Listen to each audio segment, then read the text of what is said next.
Dr. Vinan Vessels, a white South Africa-born surgeon, tied and taped this noose to an operating room door at Grande Prairie, Alberta's Queen Elizabeth II Hospital in June 2016. He told a colleague it was for a black surgical assistant. It was immediately reported to hospital administration and several more times over the next 4 years to various health authorities. Alberta Health Services said it investigated and took appropriate action. But sources say Vessels was never suspended, never faced any formal discipline.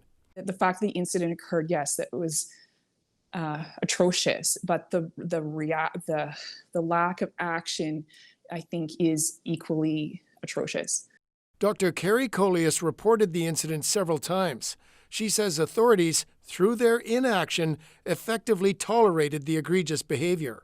What does that say to any other physician, healthcare worker, hospital housekeeper, porter in that province, in the province of Alberta? It says that if you are a victim of an equal or lesser injustice, that don't bother reporting because nothing's going to happen. Alberta Health Minister Tyler Shandro says he was assured in 2019 that the incident was being dealt with. But yesterday, 4 years after it happened, Shandro told CBC News he is ordering a third-party investigation. In a statement, Vessels said he made a lasso, not a noose, and it was meant as a joke. At the time, I did not appreciate the heinous symbolism behind the knot I created. I am terribly sorry and embarrassed about this incident. But in a written apology in 2016, Vessels admits he tied a small roped noose. The Canadian Civil Liberties Association says this was an act of overt, violent racism that demanded a more decisive response. There is enough here to dismiss. There is for that person to have been fired.